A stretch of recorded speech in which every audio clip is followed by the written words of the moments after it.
You know, Papa. Figuratively, he bites as hard as he can. Okay. And of course, when he puts his fangs into you, you certainly feel it. I think it pretty Watch Johnny's bite.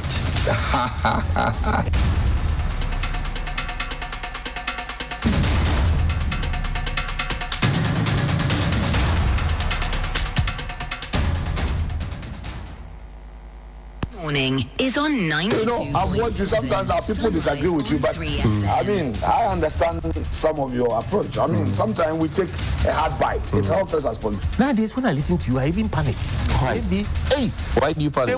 the way you, Papa. You know, Papa. Figuratively, he bites as hard as he can. Okay. And of course, when he puts his fangs into you, you certainly feel it. I think it pretty Watch Johnny's bite.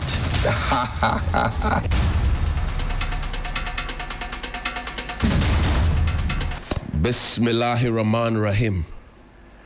Alhamdulillah Rabbil Alameen. Hasbunallah wa ni'mal wakil. The Lord is my light and my salvation. Whom shall I fear? And yea, though I walk through the valley of the shadow of death, I will fear no evil, for you art with me. Thy rod and thy staff, they comfort me. Thou preparest a table before me in the presence of my enemies.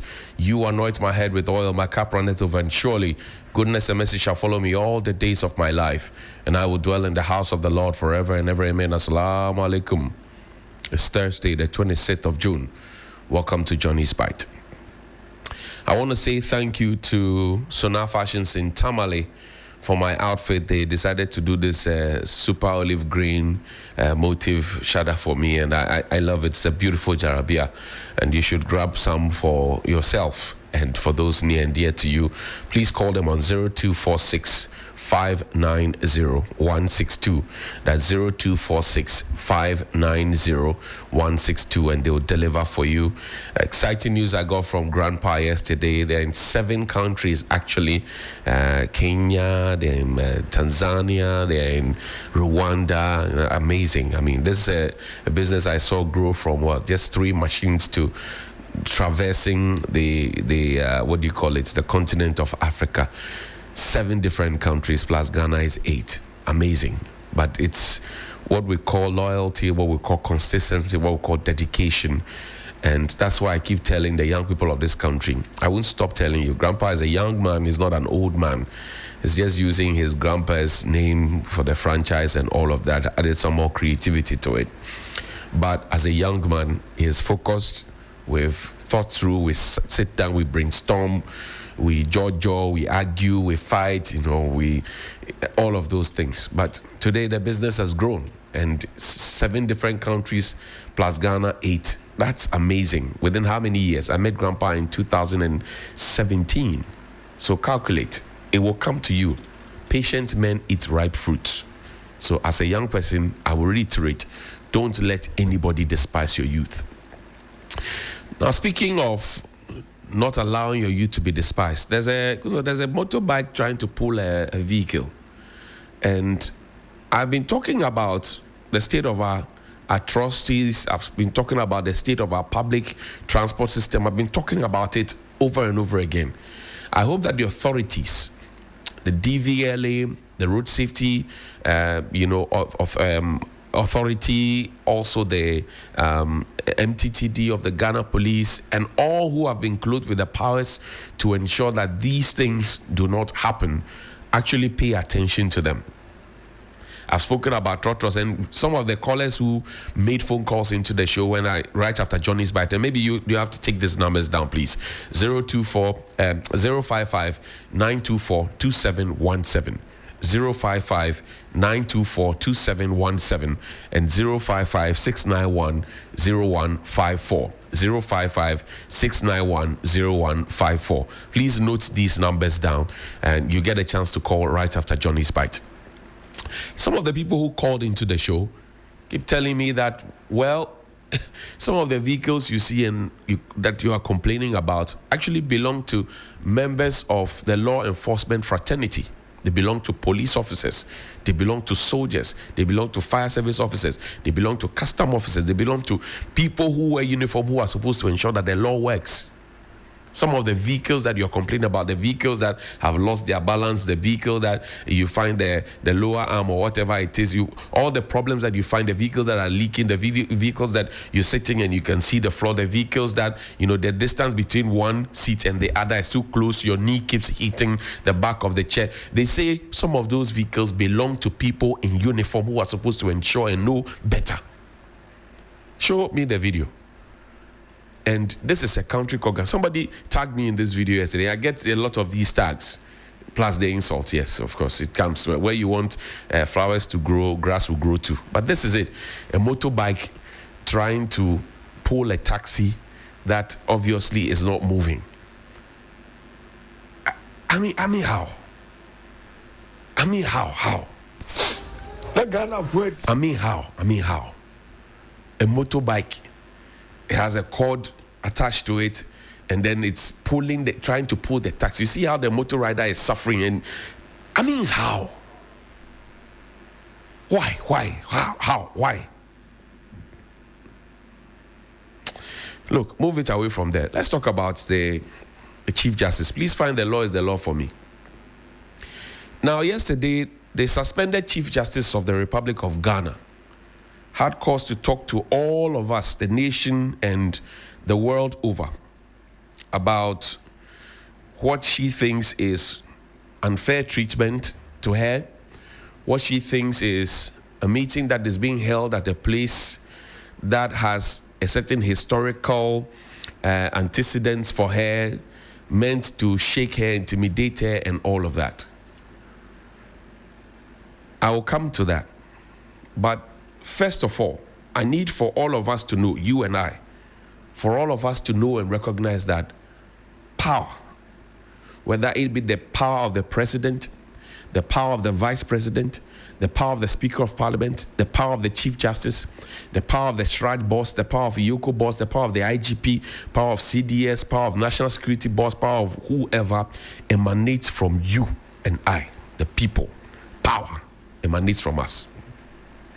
And we will determine how that power, which has emanated from us, according to the Constitution of the Republic of Ghana, the 1992 Constitution, we will determine how that power is used on our behalf. That is why the preamble of the Constitution says, we, the people of Ghana. And I read that to you about 3 years ago, remember, on Johnny's Bite. We, the people of Ghana. Maybe as a citizen, you have not come to recognize the power that you have. All the power that is being bonded around, it emanates from you, the people. So maybe you have not recognized how powerful you are as a citizen of the Republic of Ghana. And that is why you still sometimes are very timorous in the way you conduct yourself. Thankfully, you meet a lot of young people these days. You meet some older people who say, I didn't know this. I heard it first on Johnny's Bite. Do we call it scorecard? I don't know. But I'm saying that power, no matter what power is being exercised, whether it's the Justice Puaman Committee power, whether it's President John Maham's power to establish a committee, whether it is the Council of State power, whichever power it is, it emanates from you, the people of the Republic of Ghana. Now, what is the pleasure of the Republic of Ghana, the Ghanaian citizens whose power is being exercised at this point? That's a question. We will answer it together. And I'm sure that you have the power. But I'm saying the power that is being expressed, that is being shown, that is being demonstrated, that is being contested, power that is being questioned, all of those power, it emanates from you, the people of Ghana. None of those who hold those positions, from president right down to the last man, has more power than the people of Ghana. I'm telling you. It is in the Constitution. It is a matter of law. And the Constitution of the Republic of Ghana is the supreme law of the land. No other law, no other emotions, no other opinion is super to the Constitution. All of them are subservient to the 1992 Constitution of the Republic of Ghana. Now, let's begin from the top. The Chief Justice on suspension yesterday, with the greatest of respect, held a press conference which was not just restricted to Ghana or West Africa or the continent of Africa, because the bloggers picked it up. We have a social media handle that has very huge followership. It broadcast around the world. Other media houses picked it. So you can be sure that this morning, if you Google and ask, about the press conference, you will get the clip to watch. It is there. The internet never forgets. So the Chief Justice spoke not only to Ghanaians, but to the entire world. The process that the Chief Justice on suspension is undergoing, per Article 146 of the 1992 Constitution, is supposed to be in camera. It is supposed to be in camera. We are not supposed to know about it. We are only supposed to know the results, the end game. But the process is supposed to be held in camera. And I go back again, the power emanates from you, the people of the Republic of Ghana. Your power is the Constitution. When Ghanaians gathered to draft the Constitution, to bring ideas to put together and put in the Constitution, including Article 146, they knew what they were doing. And they said, if ever we get to this point where a Chief Justice has to be removed from office, all the proceedings, Article 146(8), all the proceedings under this article shall be held in camera. And the justice or chairman against whom the petition is made is entitled to be heard in defense by himself or by a lawyer or other expert of his choice. In camera. The framers of the Constitution mentioned that. So yes, you want to activate your rights under the law, but the law also gives you a responsibility. What responsibility am I talking about? Pull the oaths for me.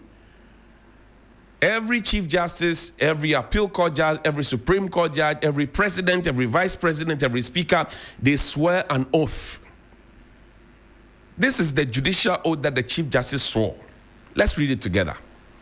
So I, that's I, Gertrude Araba Esaba Tokonusaki, having been appointed Chief Justice of or Judge, Appeal Court, blah, blah, blah, blah, blah, do in the name of the Almighty God swear, solemnly affirm that I will bear true faith and allegiance to the Republic of Ghana as by law established, Article 146 included, that I will uphold the sovereignty and integrity of the Republic of Ghana, and that I will truly and faithfully perform the functions of my office without fear or favor, affection or ill will.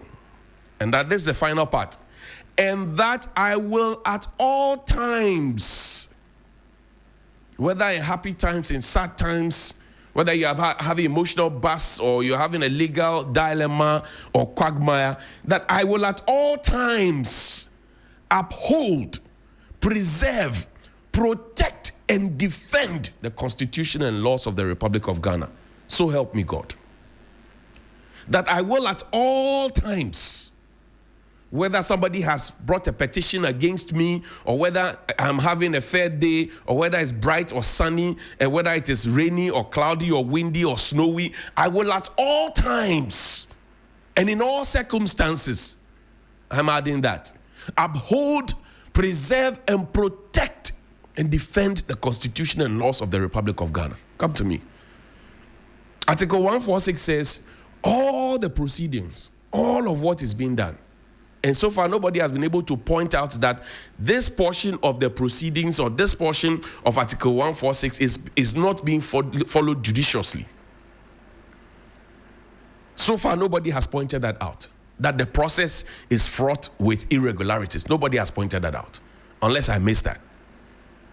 How did the press conference of the Chief Justice yesterday uphold, defend, protect, and preserve the Constitution of the Republic of Ghana that says that the proceedings that she's making public commentary about should be held in camera? I'm asking a basic question. I am not a lawyer. I am not learned. I agree. I only did 3 months journalism course. But I'm asking the question. What How did the press conference yesterday uphold, preserve, defend, and protect the Constitution of the Republic of Ghana at all times? I'm asking. It's a basic question.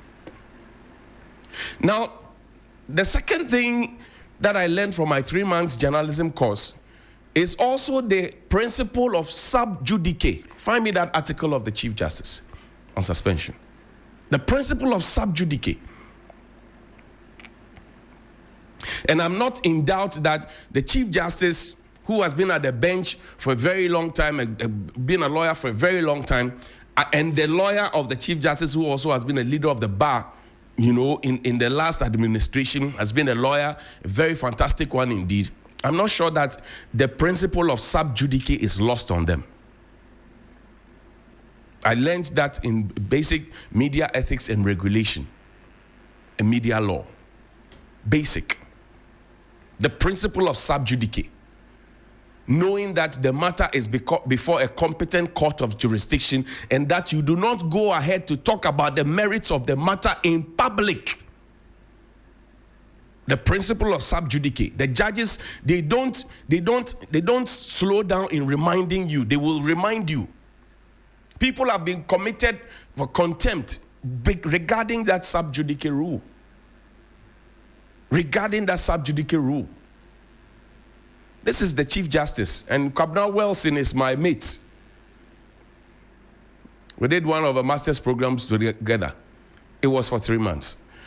August 1, 2023.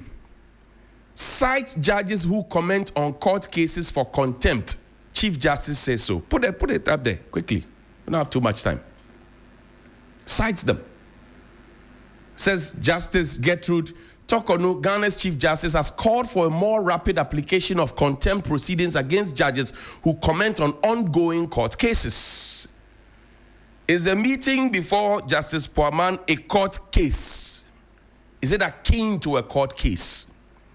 And if it is akin to a court case, why is the Chief Justice making public commentary about the meat of the matter in public, not just for Ghanaians, but across the world, as I indicated, because it was beamed across the world on the information superhighway? I'm only asking questions. I've asked 2 questions. I said, 1, how did the press conference yesterday uphold, preserve, protect, and defend the Constitution of the Republic of Ghana, including Article 146? That's 1. 2, I'm asking that this public pronouncement and commentary that was made by the Chief Justice on suspension, is it akin to sub judice, and for which, I'm just asking. I'm not making a mountain out of the mold. Now there's another oath, the oath of allegiance. Let's read that one too. Then you put the name together. Do in the name of the Almighty God swear that I'll bear true faith and allegiance to the Republic of Ghana as by law established, that I will uphold the sovereignty and integrity of Ghana, and I will preserve, protect, and defend the Constitution of Ghana, right? So help me God. To be sworn before the President, the Chief Justice, or such other persons as the President may designate. Now, if as the leader of the bench, with the greatest of respect, as the leader of the bench, you have reservations, and rightfully so, if you have reservations, well, nobody is preventing anybody from having reservations. But if you have reservations about how the committee is conducting itself, who is on the committee that you're not comfortable with, in fact, the matter went to court. And there was a 5-0. Before that, Eko Vincent Assefuwa, my younger brother, who is MP for Old Tafo, he also went to court along the same lines. It didn't favor him. In fact, his lawyer even got angry that Justice Eunice Kulendi had asked a fundamental question. They were all over in the media. There was another who went to court too. But eventually, when the Chief Justice herself went to court, it was 5-0, 5-0. That matter has gone to the court. Maybe something is lost on me. So I'm just asking questions as journalists should do. If you have concerns about a matter that is supposed to be held in camera, per Article 146, and you are asking for your rights to be preserved by the same constitution, which is the supreme law of the land, is the public press conference the most appropriate forum to be able to ventilate your issues? Are we prosecuting the matter now in the public? And I'm asking, does that qualify or fall under the bracket or province of sub judice? And what are the consequences thereof? I'm asking questions. Keep your emotions. Don't bring your feelings to what Johnny is by. Keep your emotions. We're having a commonsensical conversation here. Now, for a matter that is supposed to be held in camera, maybe my English is faulty, but it also means that we are not supposed to even know where the sittings are happening. We are not supposed to know where the sittings are happening. It is in camera. We are not supposed to know anything. We are not supposed to know who said what in the meeting, who was not presented, what was not given to. The appropriate forum is the court. So if the leader of the bench now doesn't want to go to court and now wants to hold press conferences, because that is the inference that many Ghanaians have drawn, it is problematic. We are the same people who are told not to take the law into our own hands. Now we know that there is the Edu Lodge, and that is where the people are sitting to hear this matter, a very touchy subject matter. The Edu Lodge, which was commissioned by President Akufo-Addo, and I'll play shortly for you what he said at the launch of Edu Lodge. Now ask yourself, we are not supposed to know that the sittings are happening at Edu Lodge. First of all, to protect the integrity of the constitution, the integrity of the judiciary, the integrity of the individuals on the committee, and to even protect them, their lives as well. So imagine that Ghana were not a peaceful country, and we are not so used to living together and being at each other, arguing, and then still coming back to eat a nice bowl of banku or fufu or share, some akpele or something together, or tubani or whatever it is that we want to eat. And we are a violent nation. Those for Justice Torkornoo and those against Justice Torkornoo decide that they are going to congregate at Edu Lodge. Because thanks to the unsolicited information from the learned Chief Justice on suspension, with due respect, we now know that the sittings are taking place at Edu Lodge. Unsolicited information. We're just giving that information for free. And I'm saying that if we were a boisterous nation, a very violent nation, you can imagine what will happen there at the next sitting. The chaos, the vandalism, the rowdiness and everything else. You can imagine. Somebody says that the Chief Justice was not just telling us about her late uncle and all of, legitimate concerns you can raise that, you feel this, you feel that, it's okay. But is the press conference the appropriate forum? Fidelity to the law. That is what you judges and you lawyers say. Fidelity to the law. So it is not about somebody say so that we want to vary the provisions of the 1992 Constitution, which is not in doubt, there's no confusion about it, that we should telecast this. The Constitution says we should do this in camera. Until the Constitution is changed, it is not about somebody says or somebody's emotional bust that will change the thing. The law is the law. Find me that video. The law is the law. Play the law is the law. Listening to our Lady Chair on ensuring that you have the competencies to be in the place that you are put. And I was reminding myself of recent conversations when people would say to me, you have held up. You have done well in this onslaught. And I realized that what has held me up is the assurance of competence.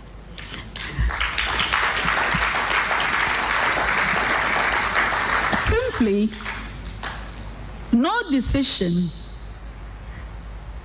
that I have made in my role as Chief Justice or in my capacity as president of a panel of the Supreme Court has come from anything but a knowledge of law.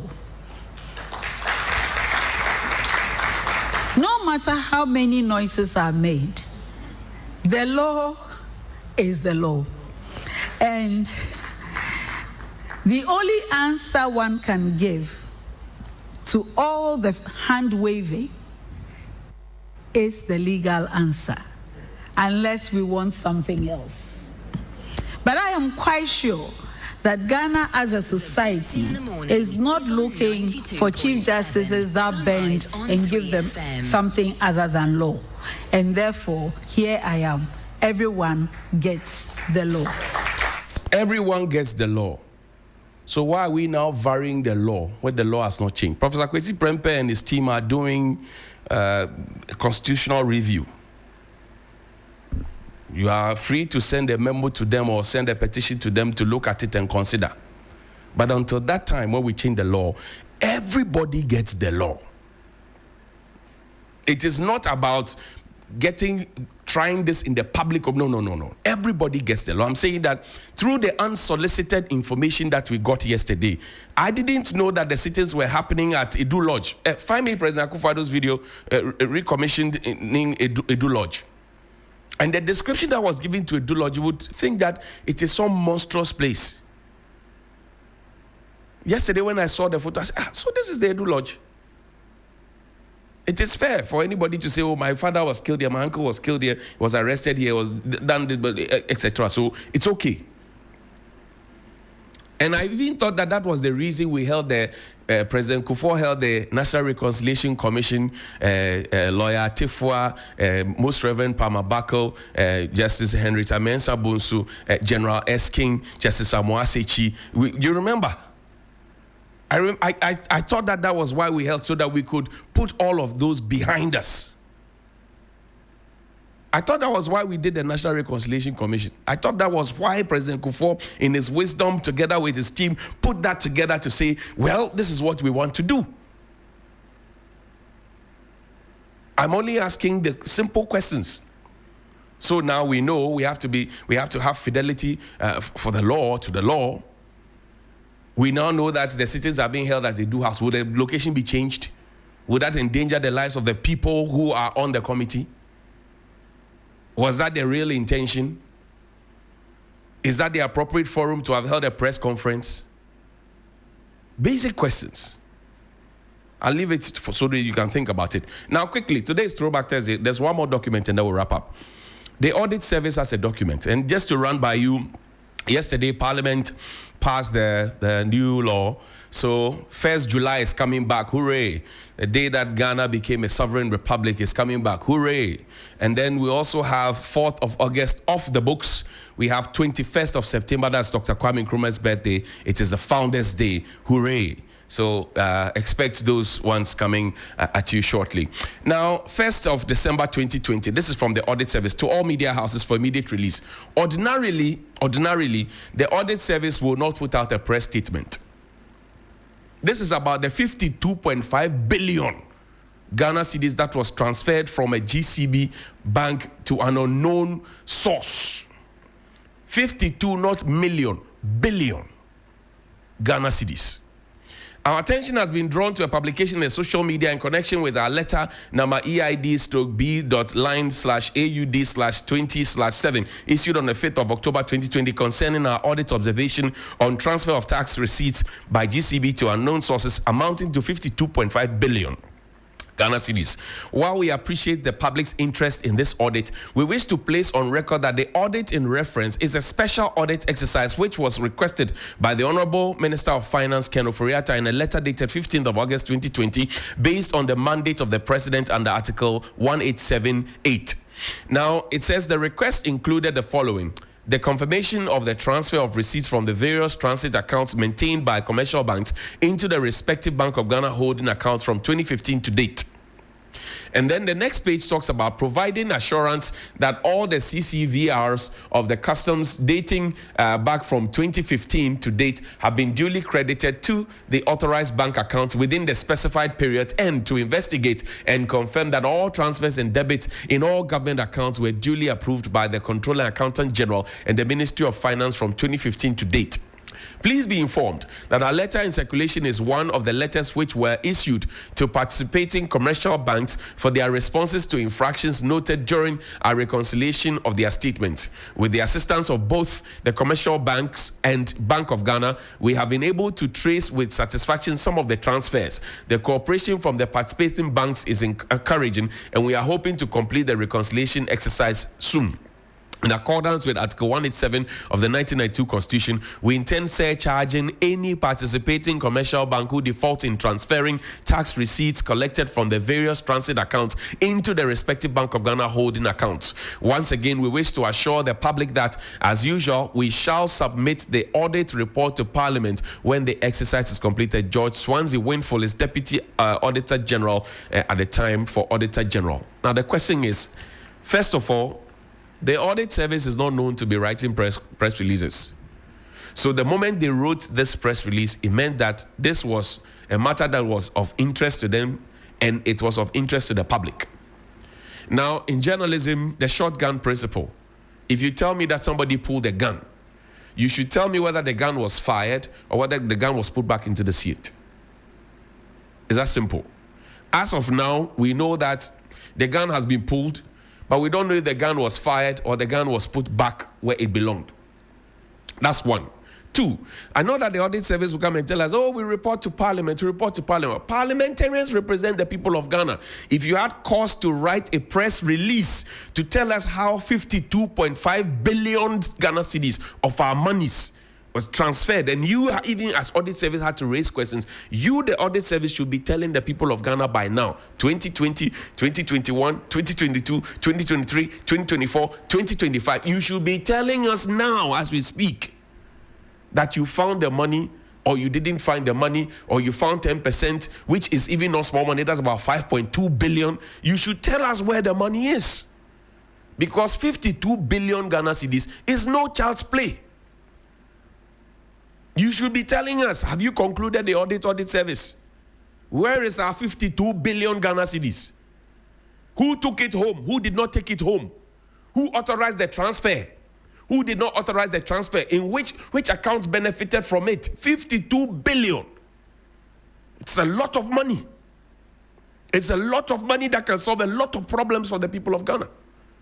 So the audit service this morning, we are asking you a throwback. I read this to you on Tuesday. I'm reading it to you. I will keep reading the same letter to you, the petitions and the demands that are being made, so that you will tell the people of Ghana where our 52.5 billion is.